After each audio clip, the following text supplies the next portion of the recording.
A mother stepped inside, for just minutes, to grab juice for her 4-year-old daughter, returning to find only an empty sandbox and a silence that would haunt her for over a decade. Every possible lead was exhausted, while her world remained frozen in that terrible moment.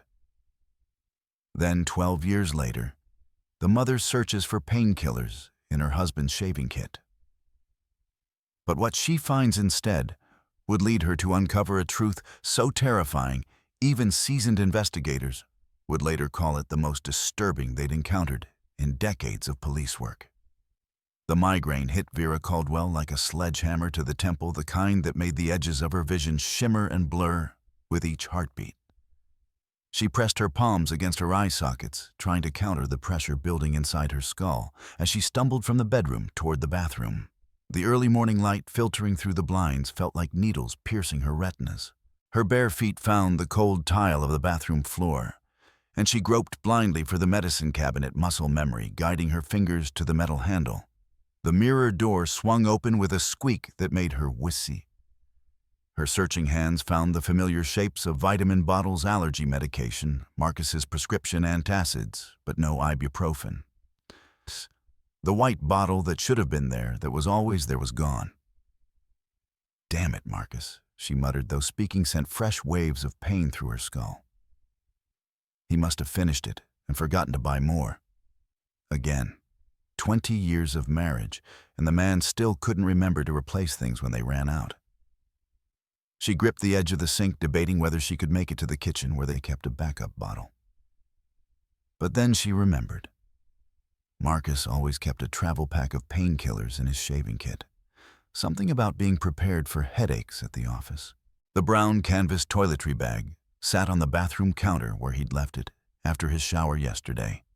She unzipped it carefully, the sound unnaturally loud in the quiet morning. Her fingers pushed aside his electric razor, the silver metal still smelling faintly of his aftershave, a small bottle of cologne, travel-size shampoo, dental floss. She dug deeper, searching for the familiar rattle of a pill bottle. Her fingers touched cardboard instead, smooth medicinal packaging that felt wrong somehow. She pulled it out, squinting through the migraine haze to read the text. Plan B, 1 step. Emergency contraceptive. The words swam before her eyes, but their meaning was crystal clear. Through the packaging, she could see 2 blister packs underneath pills, visible in their sealed compartments. The migraine was forgotten. Vera stared at the package, her mind struggling to process what she was seeing. She turned it over, reading the instructions, the warnings, as if the text might suddenly change to something that made sense. Their sex life had been virtually non-existent for years. Not since Ruby.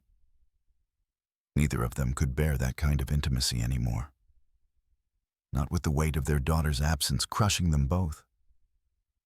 The few times they'd tried had ended with Vera in tears, seeing Ruby's face every time she closed her eyes. A receipt was tucked beneath the package. She unfolded it with trembling fingers. CVS Pharmacy. The date was from last week, Tuesday. Marcus had said he was working late Tuesday. Server maintenance that couldn't wait. Heavy footsteps on the stairs. Marcus returning from his morning jog. She could hear his labored breathing, the squeak of his running shoes on the hardwood. Vera stood frozen, the package still in her hand as he pushed open the bathroom door. He was still in his running shorts and a sweat-stained tank top with horizontal stripes, his face flushed from exertion. His eyes went immediately to what she was holding, and she watched his expression shift from confusion to something else, something sharp and dangerous. "Whose are these?" Her voice came out as a whisper, barely audible. She cleared her throat, tried again. "Marcus, whose pills are these?" The answer seemed obvious. Another woman, someone younger, someone who could give him what she couldn't anymore. Someone who didn't cry when he touched her, who didn't see their dead daughter's face in quiet moments. The betrayal cut deep, but it was almost a relief to have a reason for the distance between them. Marcus moved faster than she expected. He snatched the package from her hands, his face contorting with rage. "You paranoid bitch," he snarled, and the venom in his voice made her step backward. "Going through my things. This is what you do while I'm trying to keep myself healthy. I was looking for ibuprofen." Bullshit, his voice thundered in the small bathroom. You're always looking for problems, always inventing things to be upset about because you can't accept that she's gone. He jabbed his finger at her face close enough that she could smell the sweat on him. Ruby is dead, Vera. She's been dead for 12 years, and you're so up about it that you're seeing betrayal everywhere. The words hit like physical blows. Vera felt her knees weaken. This wasn't the guilty stammering she'd expected, laying the shamed confession of an affair. This was pure, volcanic fury. You want to know what I think? Marcus continued, his face inches from hers. I think you're losing your goddamn mind. You see me with emergency contraception and immediately assume I'm cheating. Maybe I picked them up for a coworker. Maybe they're not even mine. But no paranoid Vera has to make it everything about her about how I'm betraying her. His voice dropped to a cruel whisper. Just like you betrayed Ruby by not watching her that day. The accusation knocked the breath from her lungs. It was the deepest cut he could make. The guilt she carried every day, thrown in her face like acid. Marcus stormed past her toward the bedroom. I've got errands to run. Hardware store. Try not to ransack the house while I'm gone. He yanked open dresser drawers, pulling out fresh clothes with violent movements. Marcus, please. I just want to understand. He whirled on her again, and for a moment she thought he might hit her. His hand was raised, trembling with rage. Understand this. You failed as a mother. You couldn't keep our daughter safe in our own backyard. And now you're trying to destroy what's left of our marriage, because you can't live with yourself. He grabbed his wallet and keys from the nightstand, shoving past her in the doorway. His footsteps pounded down the stairs, and seconds later the front door slammed, with enough force to rattle the windows. Vera sank onto the bathroom floor, her back against the cool tile wall. The house fell silent, except for her ragged breathing and the distant sound of Marcus's truck roaring to life in the driveway. Her hands shook as she pressed them against her face, his words echoing in the emptiness. Vera pulled herself off the bathroom floor. The house felt different now. Marcus's words reverberating through her skull like struck bells. The cruelty of his accusation that she'd failed Ruby, failed as a mother, cut deeper than any physical blow could have. But beneath the pain, something nagged at her. A discordant note in the symphony of his rage. She'd seen Marcus guilty before the time he'd forgotten their anniversary, and she'd found the receipt for flowers hastily purchased at a gas station. The weekend he'd claimed to be at a work conference, but had gone fishing with his brother instead. When caught in those small marital lies, Marcus would go quiet shoulders, slumping, offering stammered apologies and promises to do better. He'd never attacked her, never turned vicious. This morning's explosion felt different, desperate, like a cornered animal lashing out. Vera found herself walking toward his home office, her bare feet silent on the hallway carpet. She paused at the threshold, hand on the doorknob. This room had always been Marcus's domain. He handled all their finances, paid the bills, managed investments. One less thing for you to worry about, he'd always said, especially after Ruby disappeared. She'd been grateful then, too shattered to care about mundane things like electric bills and mortgage payments. The door was unlocked. He'd left in such a hurry, slamming out of the house like the building was on fire. She pushed it open, afternoon sunlight streaming through the blinds to illuminate his sanctuary. The office was exactly what she expected, meticulously organized, everything in its place. Marcus's desk dominated the room, its surface clear except for a desktop calendar and a cup of pens. Filing cabinets lined one wall, each drawer labeled in his precise handwriting, year by year, category by category.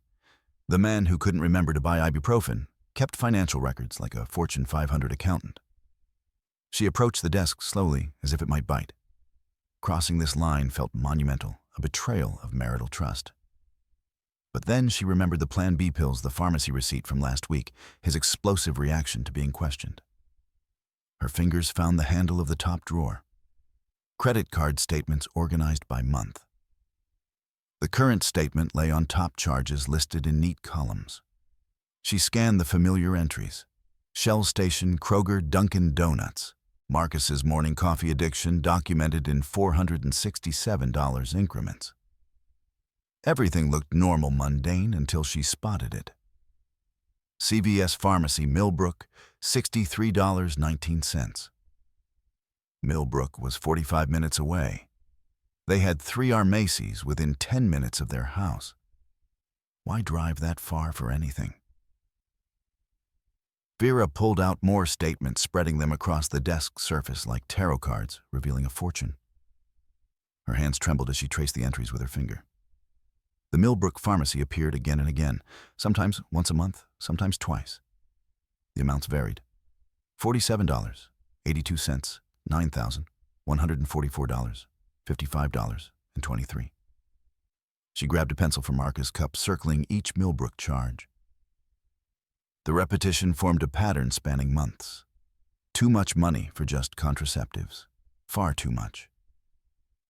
She dug deeper, pulling statements from previous years. The pattern held consistent. Millbrook charges appearing like clockwork. But there was more. Target in Millbrook, $12,734.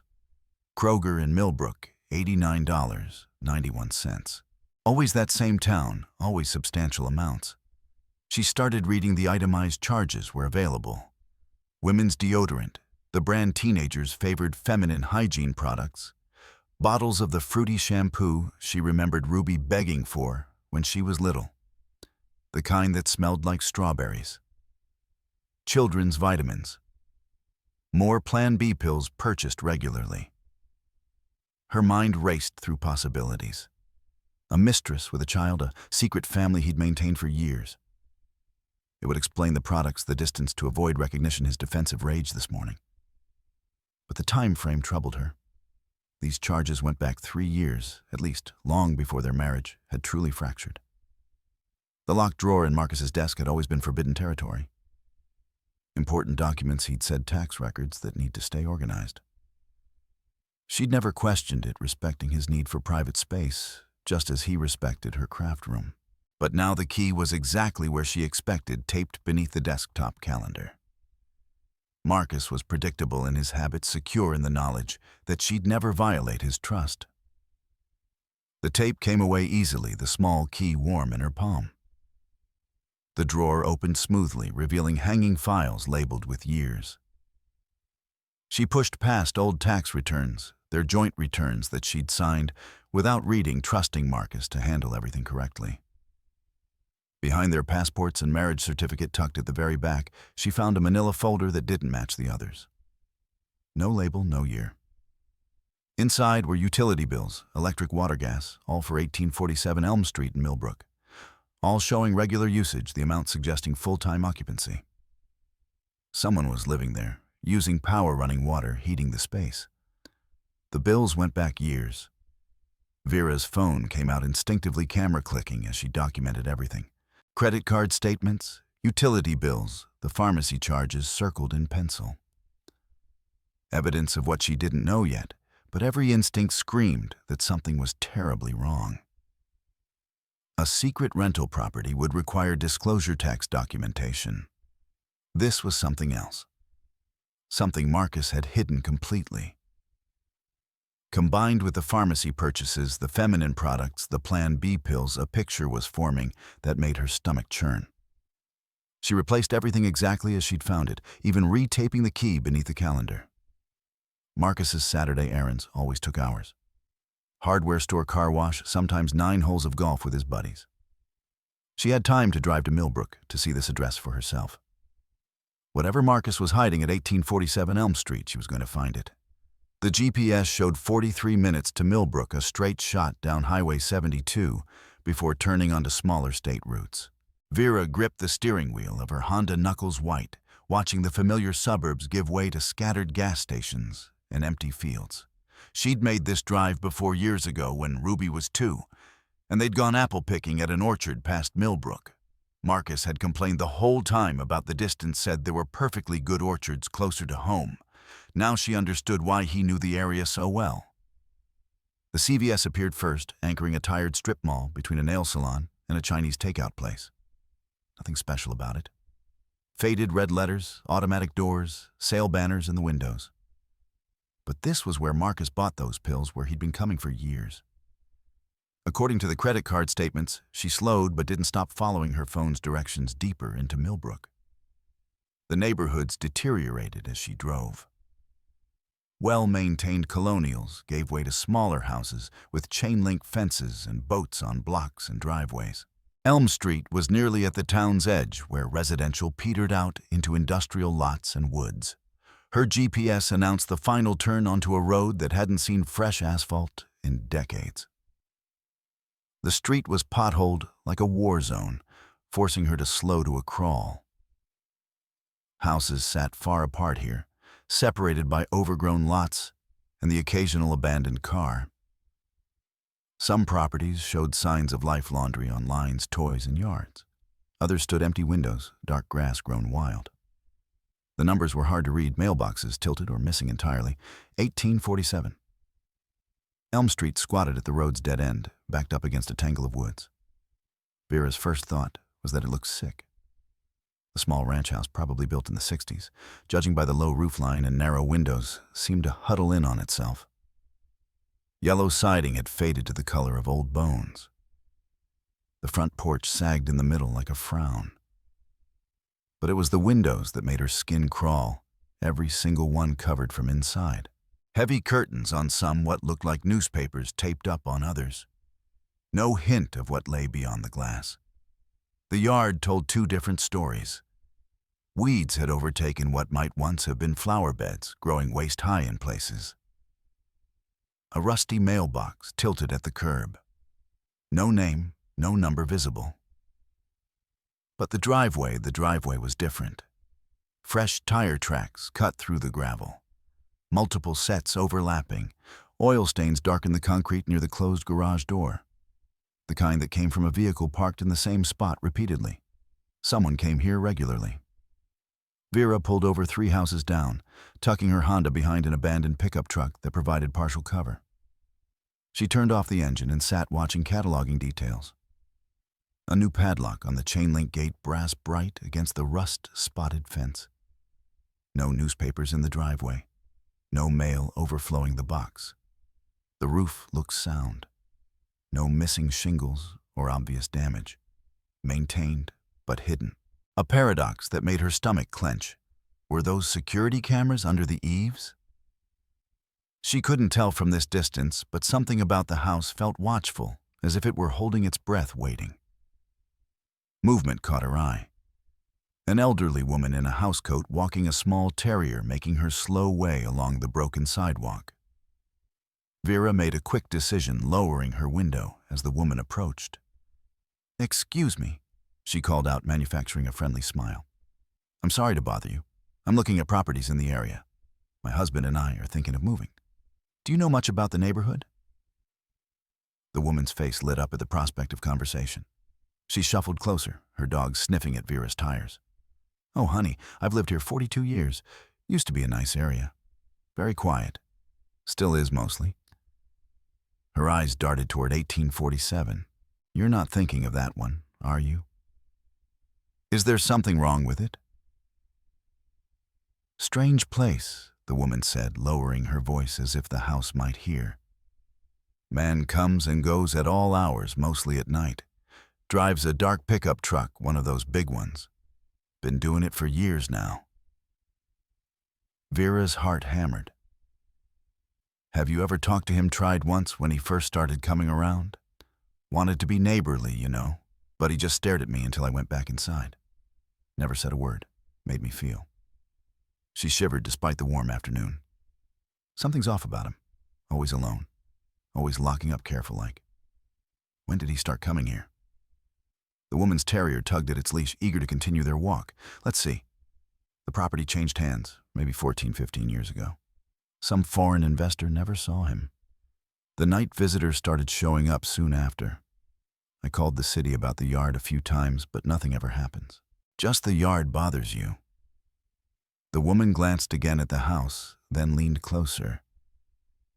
"Sometimes I hear things late at night, machinery running like construction equipment, but in the morning nothing looks different. And once she hesitated once I was walking Muffin here late, maybe midnight. She has a weak bladder, you know, and I saw his truck there. Got curious, tried to peek over the fence. What did you see? Nothing. But he must have spotted me, because suddenly he was at the gate just standing there in the dark. Didn't say anything, didn't move, just stared until I hurried home. I don't walk past there at night anymore. Vera's phone rang, shattering the moment. Marcus's name on the screen. She apologized to the woman who continued on with her dog, casting one more nervous glance at 1847. Where are you? Marcus's voice was tight, controlled. The rage from this morning had crystallized into something colder. Grocery store. Vera lied, surprised at how smoothly it came out. Picking up things for dinner. Which store? Too quick, too sharp. The Kroger on Madison. The lie built itself. They were out of your coffee at the one on 5th. Silence. She could hear him breathing, could picture him processing her words, checking them for deception.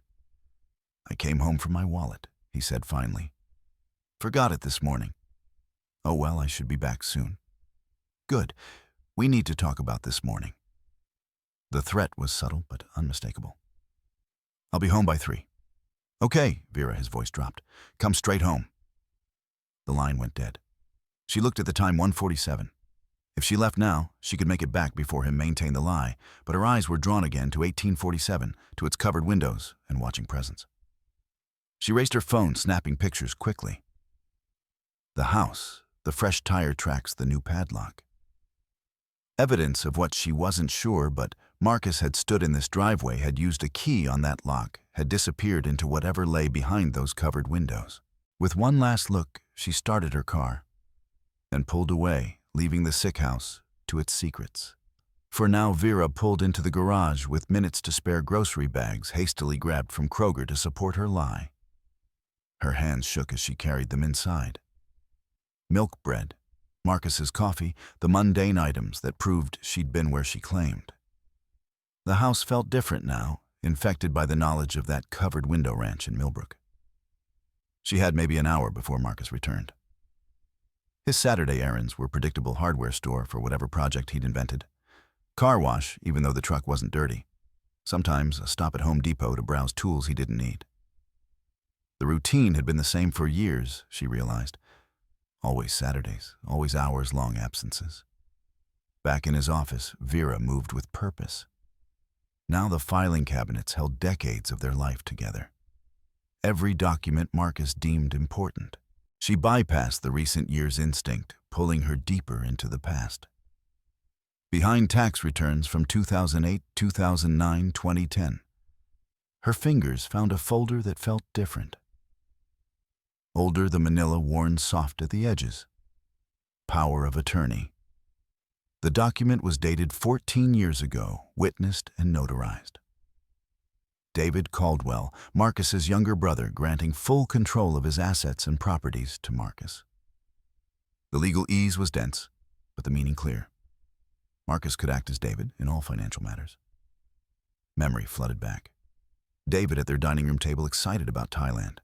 Some import-export opportunity, a chance to finally make real money.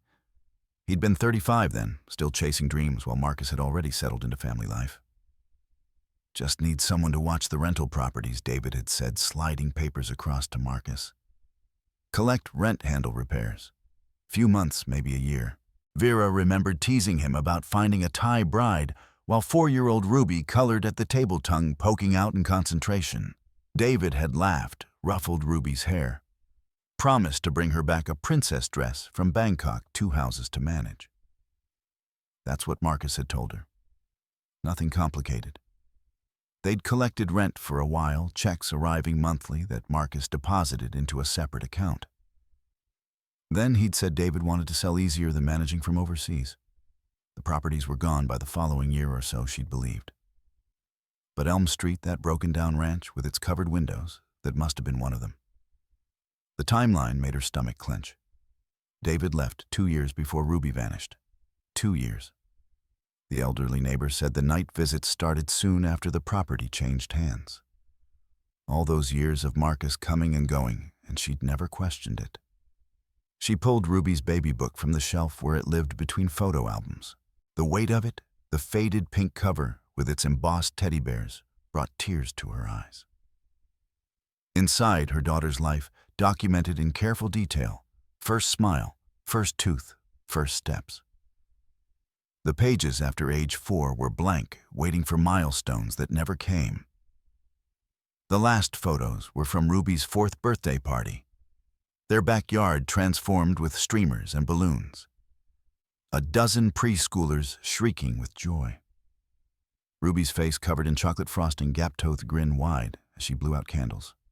Marcus beside her, helping with the wish. Then the final picture taken the day before she disappeared. Vera traced it with her finger.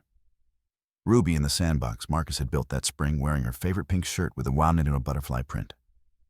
Her blonde hair caught the afternoon sun like spun gold. She was looking up at the camera at Vera with such trust, such perfect happiness, safe in her own backyard safe with her parents just inside. Vera forced herself to study Marcus in these photos. His smile reached his eyes, then seemed genuine. The proud father, the devoted husband. But now, knowing about Elm Street, about the night visits that started years before Ruby vanished, that smile looked different, calculating, patient. Her mind reeled against the forming suspicion. It was impossible obscene, but the pieces kept clicking together with horrible precision. She found their 2012 calendar in the memory box, preserved because it held Ruby's last scheduled play date, her final swimming lesson. Marcus's work schedule was marked in his neat handwriting. Day shifts only at the IT firm, regular hours home by 6 every evening. The promotion to systems administrator hadn't come yet. But after Ruby disappeared, she flipped forward through the weeks, the frantic first days unmarked, when time had no meaning. Then 2 weeks after Ruby vanished, when the FBI scaled back their search and the volunteers went home. Marcus's schedule changed. Night shifts appeared. System maintenance, he'd explained, servers that could only be updated when the office was empty. The promotion required, it came with a raise they desperately needed for the private investigator. She'd been too shattered to question it, grateful even that he could function enough to work while she could barely leave Ruby's room. Back in the filing cabinet, she dug deeper into the power of attorney folder. More documents, transfers she'd never seen. Properties moving from David's name to something called DMC Holdings, LLC. The signatures were Marcus's. Perfectly legal with the power of attorney. A web search on her phone showed DMC Holdings dissolved in 2015. No forwarding information, no assets listed, but Elm Street remained somehow off the city's books. Taxes paid from some phantom account existing in a legal gray zone that let a man visit at night for years without questions. Her phone buzzed. Marcus, on my way home, 15 minutes. Vera's hands moved quickly, photographing the power of attorney, the property, transfers, the calendar pages. Evidence of something monstrous taking shape in her mind, but still too terrible to fully acknowledge. She returned everything exactly as found, closed the filing cabinet with a soft click. In the kitchen, she busied herself unpacking groceries. Each ordinary item, eggs, juice, cereal, feeling surreal against the horror building in her chest. The house felt like a crime scene now, every room holding potential evidence of something unspeakable. When Marcus's truck rumbled into the driveway, she was ready. Groceries, put away coffee, brewing, a wife home from errands. Normal except for the knowledge burning like acid in her mind. Her husband had kept his brother's property secret for 14 years, visiting at night, buying girls' supplies, and emergency contraception. The facts pointed to one impossible conclusion, but her heart couldn't accept it. Not yet. Not until she knew what lay behind those covered windows on Elm Street. Vera heard Marcus's truck rumble into the driveway. The familiar sound now sinister with new knowledge. Her mind raced through options. She needed to get back to Elm Street tonight. Needed to know what was behind those covered windows. But first, she had to survive whatever came next with Marcus. On impulse, she positioned herself at the bottom of the stairs, gripping the banister. As his key turned in the lock, she let out a sharp cry of pain. "Marcus, thank God you're home. Can you help me?" He appeared in the doorway, filling it with his broad shoulders. Something was different. He'd changed clothes since this morning's explosive exit. The striped tank top was gone, replaced by a clean polo shirt. Fresh cologne couldn't quite mask the sharp scent of sweat underneath. His expression was carefully neutral, but his eyes moved over her with an intensity that made her skin crawl. What happened? His voice held no warmth, just flat inquiry. I twisted my ankle, carrying the groceries in. I think it might be sprained. She shifted her weight, wincing for effect. Marcus approached slowly, each step measured. He wasn't looking at her ankle. His gaze stayed fixed on her face, studying her features like he was reading a map or looking for lies. Which ankle? The question came out sharp. The left one. I missed the step from the garage. His hands were surprisingly gentle as he helped her to the living room couch, supporting her weight with practiced ease. But the gentleness felt performative, like an actor hitting his marks. Once she was settled, he knelt beside her, fingers probing her ankle through her sock. Here. He pressed against the joint. What about here? She winced on cue, playing up the pain. His touch was clinical, methodical. How exactly did you fall? Show me the position. My foot turned wrong. Does it matter? Everything matters.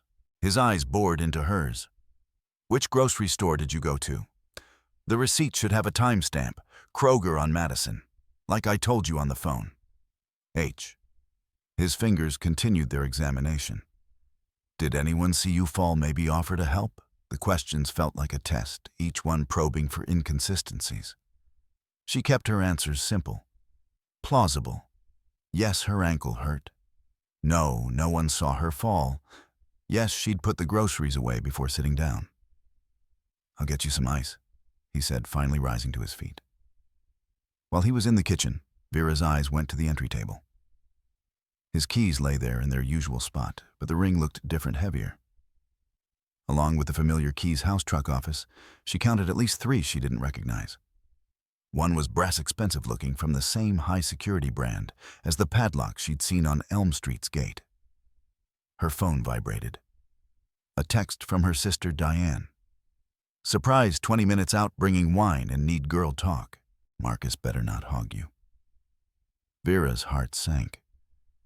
The last thing she needed was Diane's chaotic energy complicating an already dangerous situation. But canceling would raise questions, especially if Marcus saw the text.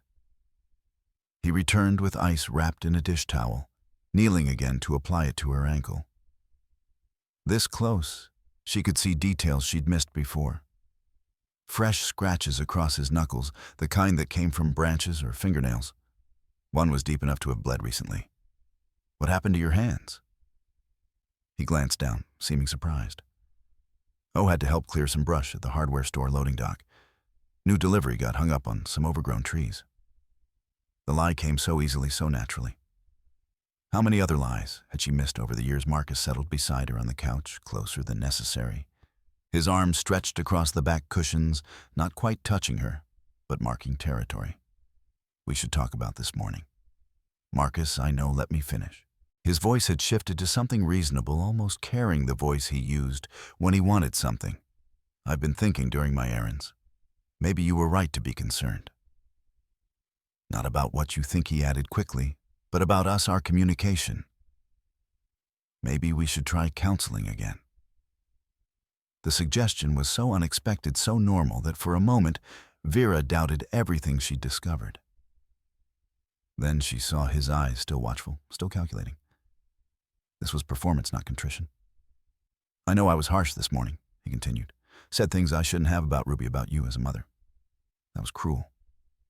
She made herself nod, playing along. We both said things still. His hand dropped to her shoulder, squeezing gently. Too gently, like he was reminding himself not to squeeze harder.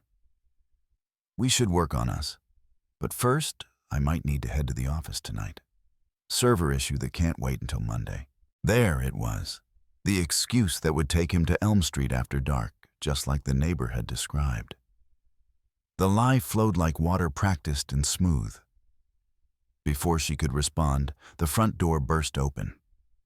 Diane swept in without knocking as usual, carrying a wine bottle and an oversized charcuterie board. "Surprise, sis. Hope you're not." "Oh, what happened?" She finally noticed Vera's elevated foot, the ice pack. "Just a twisted ankle," Vera said. "Nothing serious." Diane immediately launched into nurse mode despite having no medical training beyond WebMD. She deposited her offerings on the coffee table and began examining Vera's ankle with enthusiasm that made Marcus step back. "You need to be more careful," Diane chattered, oblivious to the tension in the room. "Oh, Marcus, good you're here. You'll never guess what I saw driving over." She laughed, already pouring wine. "That creepy, abandoned house on Elm, the yellow one that looks like it should be condemned. I swear I saw your truck there earlier. You flipping houses now without telling us." The temperature in the room plummeted. Marcus went very still. Marcus's recovery was swift, almost impressive. The stillness lasted barely 2 seconds before he laughed, shaking his head with practiced amusement. "Diane, there must be 50 dark pickup trucks in this town. Half of them probably have veteran stickers."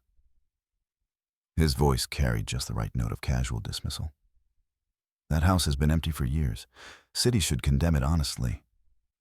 But Vera caught the micro-expressions, the tightening around his eyes, the almost imperceptible flare of his nostrils, the way his jaw clenched, before the easy smile appeared, like watching a mask slide into place. "I don't know," Diane said, pouring herself more wine. "It looked exactly like yours. Same chrome running boards and everything. Lots of trucks have those." Marcus stood abruptly, moving toward Vera. "I should check your ankle properly.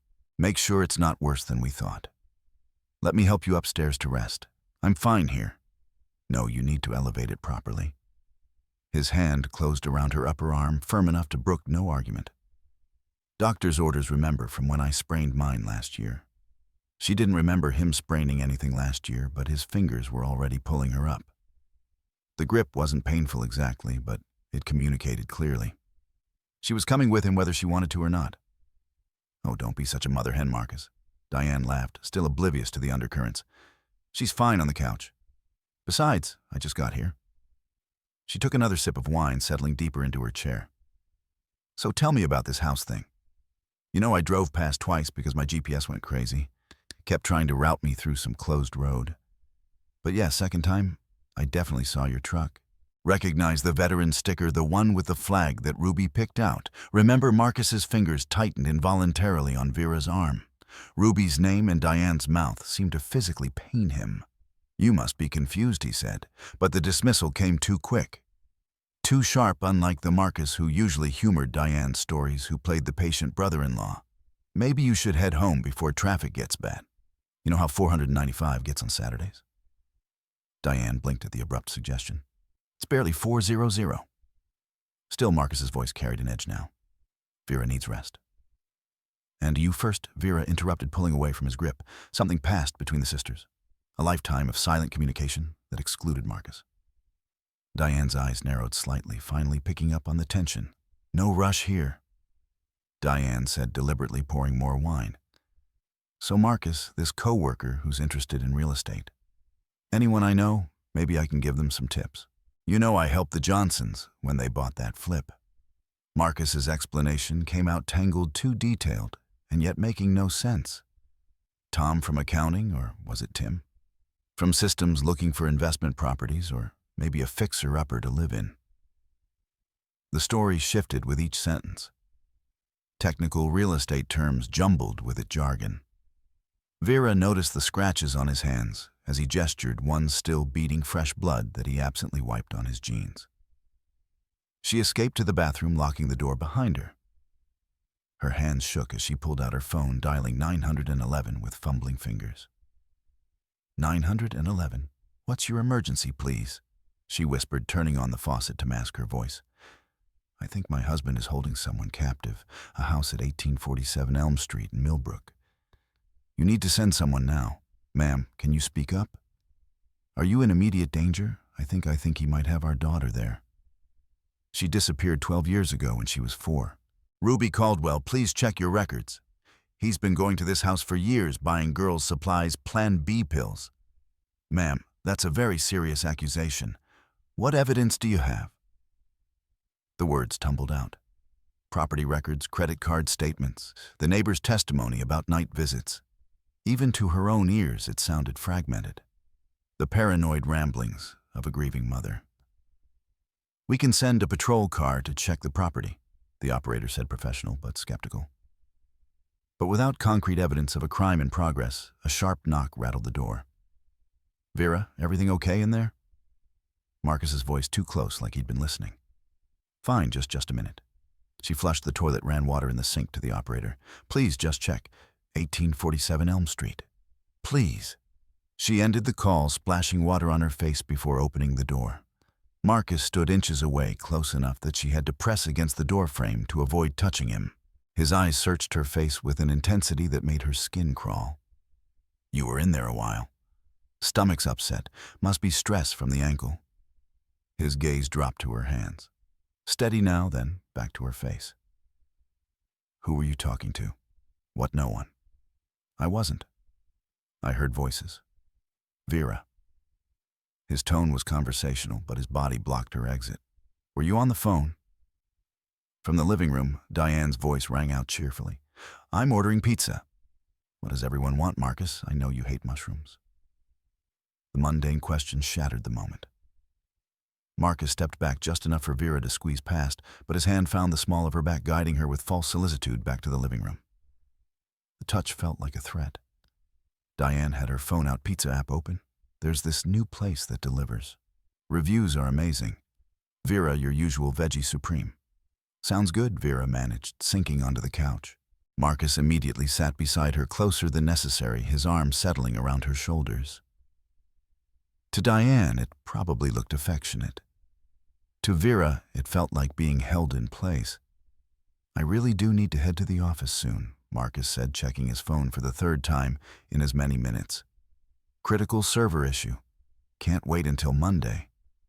"Oh, what kind of issue?" Diane perked up. "You know I do it consulting now, right?" "Maybe I can help." Marcus's explanation fell apart almost immediately. He mentioned SQL databases, when he meant servers confused Linux commands with Windows protocols. For someone who'd worked in IT for 15 years, the errors were glaring. Diane's eyebrows rose with each mistake. "That doesn't sound right," she said slowly. "Are you sure your Marcus's phone buzzed?" He grabbed it quickly, too quickly, turning the screen away as he typed. His jaw was tight, fingers flying over the keyboard with urgency. Texting someone, warning someone. The horrific possibility crashed over Vera like ice water. If Ruby was alive, if she was at that house, was Marcus telling her to hide, to stay quiet? When the police came, her daughter might be 45 minutes away, might have been that close for 12 years, and he was warning her that Mommy was getting too close to the truth. She stood abruptly, the room spinning. "I need some air." Marcus rose with her, inevitable as gravity. His hand found her elbow, steadying or restraining. She couldn't tell which anymore. "You should rest," he said. "You're not looking well." Behind them, Diane sat down her wine glass with a sharp click. "Okay, what the hell is going on here?" Vera swayed dramatically, letting her knees buckle just enough to sell the performance. The ankles she'd supposedly twisted suddenly couldn't bear her weight. Diane jumped from her chair, wine sloshing, reaching out to steady her sister. "Whoa, careful." In that moment of choreographed chaos, Vera's hand shot out toward the entry table. Her fingers closed around Marcus's keys, the heavy ring with its collection of familiar and unfamiliar brass. The metal was warm, as if it had absorbed his body heat. Marcus moved faster than she'd ever seen him move. His hand clamped around her wrist like a vice, all pretense evaporating in an instant. The caring husband, the concerned partner. That mask didn't just slip, it shattered completely. "Give them back." His voice was low, dangerous, stripped of any warmth. His fingers ground into the delicate bones of her wrist, hard enough to leave bruises, hard enough to make her gasp. "Marcus." What the hell? Diane tried to wedge herself between them, but Marcus's free hand shoved her aside. "Not gently. The keys, Vera. Now let go of her." Diane recovered her balance. Phone already in hand. "I'm calling the police." Those seconds stretched like pulled taffy. Vera could see Marcus calculating, his eyes darting between her face, the keys, Diane's phone. She watched him decide, saw the moment he realized he'd revealed too much, gone too far. His grip loosened fractionally. It was enough. Vera wrenched free and ran. Behind her, Deanne's scream mixed with Marcus's roar of fury. Her supposedly injured ankle worked perfectly as she sprinted through the front door across the lawn.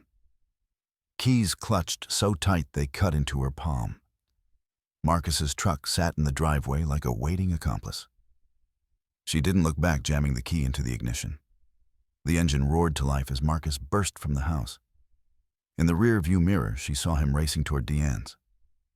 Honda saw her sister trying to block his path, saw him shove her aside again. The truck tires squealed as Vera reversed wildly, clipping the mailbox. Then she was accelerating down their quiet suburban street speedometer, climbing past every legal limit. Her phone was already at her ear. 911 dialed with one shaking hand while the other wrestled the wheel. The house on Elm Street, 1847, Elm and Millbrook. My daughter is there, Ruby Caldwell. She's been there for 12 years. My husband has her. Please, you have to send everyone? Ma'am, is this the same? Yes. She screamed into the phone, blowing through a red light. Same caller, same address, but I'm going there now. He's coming too. He's right behind me. She's in the basement. I know she is. Units are en route, ma'am, but you need to wait. Vera threw the phone onto the passenger seat. 43 minutes in normal traffic.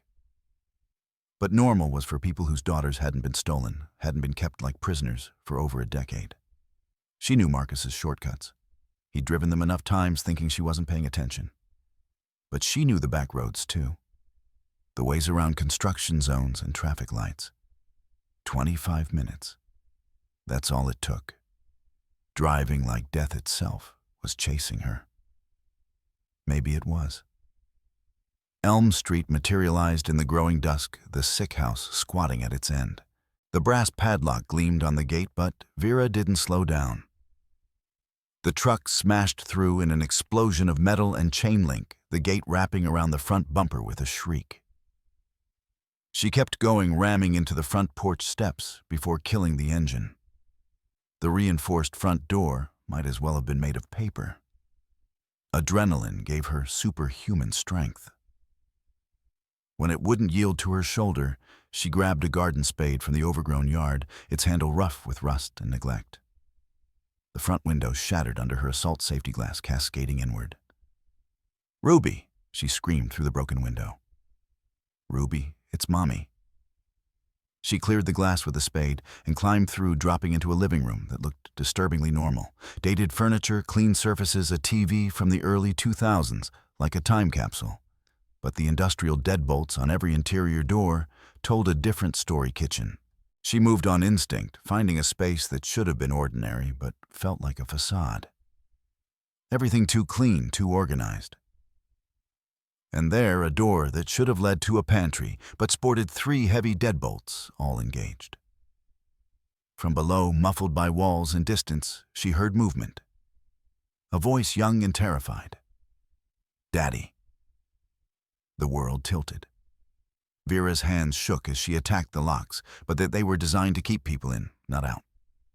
She needed the keys, Marcus's keys. She still had them clutched so tight her fingers had gone numb. The brass keys slid home tumblers, clicking open one by one. The door swung inward, revealing stairs descending into darkness. A basement that felt wrong, that shouldn't exist beneath this ordinary house. The smell hit her. Industrial cleaner over something else. Something human and desperate. "Dad, I was good. I didn't make noise." That voice higher than she remembered, but with the same cadence, the same slight lisp on the S sounds. Vera flew down the stairs, finding another door at the bottom, this one with a small reinforced window. A face appeared in that window, and Vera's knees nearly buckled. 16 years old, blonde hair, grown long and tangled, pale as paper from years without sun. But the eyes, those green eyes she'd counted the lashes on when Ruby was a baby, those were the same. "Ruby. Oh God. Ruby, it's Mommy. I'm here to take you home." The girl, because she was a girl now, not the toddler stolen from their backyard, shrank back from the door. Fear twisted her features, the kind of bone-deep terror that came from years of conditioning. "I don't know you. Where's Daddy? He said no one was allowed down here." "I've been good. I promise I've been good." Vera's heart shattered. She attacked the door with a spade, wood splintering under her assault. Behind the door, Ruby cowered in the corner, hands over her ears, keening like a wounded animal. Heavy footsteps on the stairs. Marcus breathing hard, his face twisted with rage and something else. Possessiveness. "You don't understand," he panted, reaching for her. "She's sick. She needs special care. I protected her from the world, from people who would hurt her. You stole her." Vera swung the spade in a wide arc, catching him across the temple. "You stole our baby." He staggered but didn't fall, blood running down his face. "She's mine. I saved her. I kept her safe." His hands reached for her throat, but sirens were screaming outside now. Police voices, boots on floorboards above. Marcus froze, looking between Vera and the door, where Ruby huddled, and she saw him make one last calculation. "Ruby, remember what Daddy taught you," he called out. "Remember our lessons." Then the police were there, weapons drawn, shouting commands. Marcus dropped to his knees, hands behind his head, but his eyes never left the door, never left his prisoner. They had to cut the door open. Inside, they found 12 years of horror disguised as care. A small bed with restraints, a chemical toilet, textbooks for homeschooling progressing from kindergarten through high school, bottles of pills, sedatives, antipsychotics, birth control, the Plan B packages used and discarded, and Ruby alive but shattered, asking why they were hurting her daddy, begging them to let him go, promising she'd been good. So good she hadn't tried to leave, even when the door was open, because after 12 years, she'd forgotten there was anywhere else to go. The psychiatric wing of Millbrook General Hospital felt like another world. Sterile white walls, locked doors with reinforced glass, the distant sound of someone crying. Vera stood at the observation window, hands pressed against the cold surface, watching the stranger who was her daughter. Ruby sat on the narrow bed, knees drawn to her chest, arms wrapped tight around them. She rocked in a rhythm that seemed both soothing and desperate. Still wearing the same clothes they'd found her, in a faded t-shirt that had been washed too many times, sweatpants that didn't quite reach her ankles anymore. Someone had tried to brush her tangled blonde hair, but she'd fought them off. "She won't let any of the female staff near her, Dr. Patel," the trauma specialist said softly beside Vera, "or only male officers and doctors. She keeps asking when her father is coming to take her home, asking if she's in trouble for talking to strangers, meaning you and the police." Vera's throat constricted. She called him Daddy. Even when she was terrified, she called for him. Stockholm Syndrome in its most extreme form, combined with 12 years of conditioning isolation. And Dr. Patel paused, choosing her words carefully. Complete psychological control. In her mind, Marcus isn't her captor. He's her protector. Her whole world were the threat. Detective Morrison approached, holding a tablet. She was a woman in her 50s with kind eyes that had seen too much. "Mrs. Caldwell, I need to show you some things we found. It's difficult, but it might help you understand what Ruby's been through." They moved to a small conference room. The detective pulled up images on the tablet. Not the worst ones, she assured quickly. Just evidence they needed to discuss. A locked room on the second floor of the Elm Street house had yielded hundreds of photographs. Children at playgrounds, schools, public pools, all taken from a distance, all focusing on girls between the ages of 3 and 6. "Some of these go back 20 years, Morrison said, long before Ruby was born. We've checked. No other missing children match these photos. Your daughter appears to have been his only victim, but he was planning. Beer finished, nausea rising, waiting. His own daughter was the easiest target already in his house, already trusting him." Morrison swiped to another screen. "We found journals, detailed accounts, starting when Ruby was 2. He was already grooming her, teaching her that his attention was special, that secrets were normal. By the time he took her, she'd been programmed to accept it. The Plan B pills finally made their horrible sense. Morrison explained it clinically, but the reality was monstrous. Ruby had started menstruating at 11. Marcus couldn't risk pregnancy exposing his secret, so the monthly pharmacy trips began. He'd maintained her physical health, meticulously vitamins, regular meals, even exercise equipment in the basement, keeping his victim healthy while destroying her mind. He taught her himself, Morrison continued. We found textbooks, completed worksheets dating back years.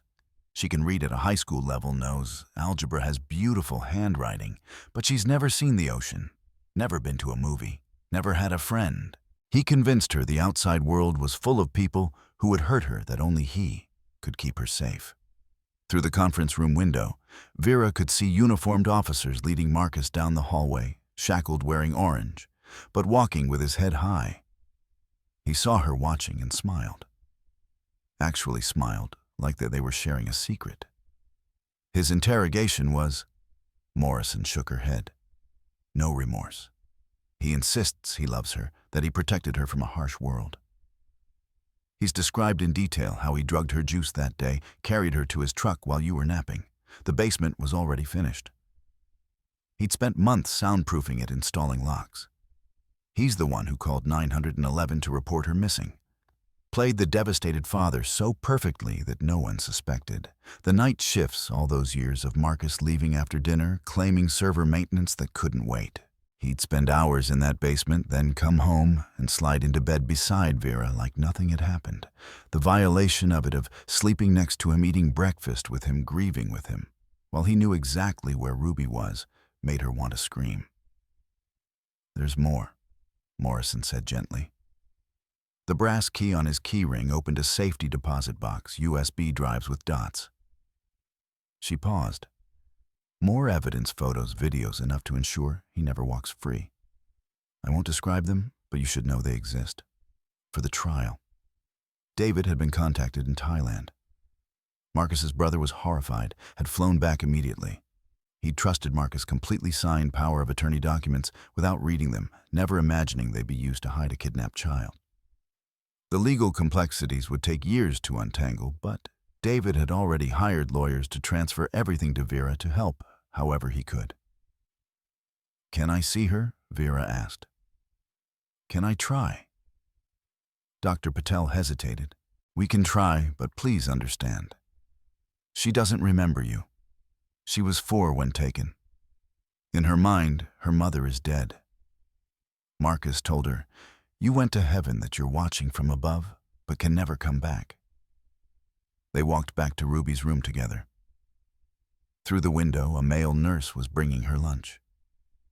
She ate mechanically, eyes downcast, answering his gentle questions in monosyllables. When he left, she returned to her position on the bed, knees up, rocking. Vera entered slowly, Dr. Patel beside her.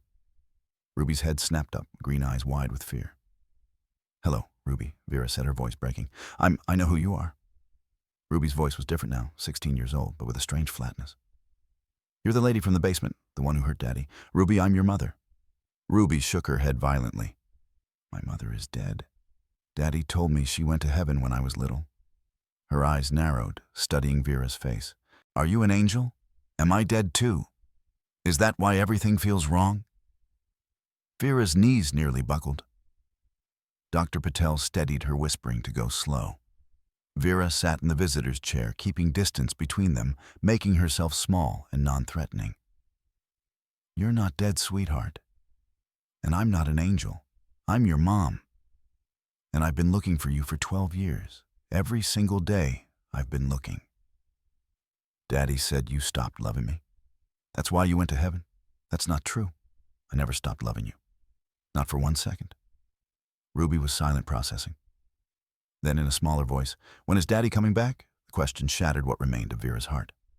Dr. Patel stepped in, explaining gently that Ruby would be staying here for a while, that her daddy had to go away. Ruby's keening wail could be heard 3 rooms down. Later, after sedation, after Ruby finally slept, Dr. Patel walked Vera out. The prognosis was guarded, but not hopeless. Years of therapy lay ahead. Possible regression, learning to exist in a world she'd been taught to fear. Trust would come slowly, if at all. Ruby might never fully recover the childhood stolen from her, might always struggle with what was real and what was Marcus programming. But she's young, Dr. Patel said. The brain is still plastic at 16, and she's physically healthy thanks to his twisted care. There's hope. Hope. Such a small word for such an enormous journey. Vera returned the next day and the next, sitting outside Ruby's room, sometimes allowed in for a few minutes. On the fourth day, Ruby asked a question about the world outside. On the seventh, she let Vera sit closer. On the 10th, when Vera held out her hand, Ruby stared at it for a long moment before reaching out with one finger, touching briefly before pulling back. It was barely anything. A fingertip touch lasting less than a second. It was everything. It was a beginning.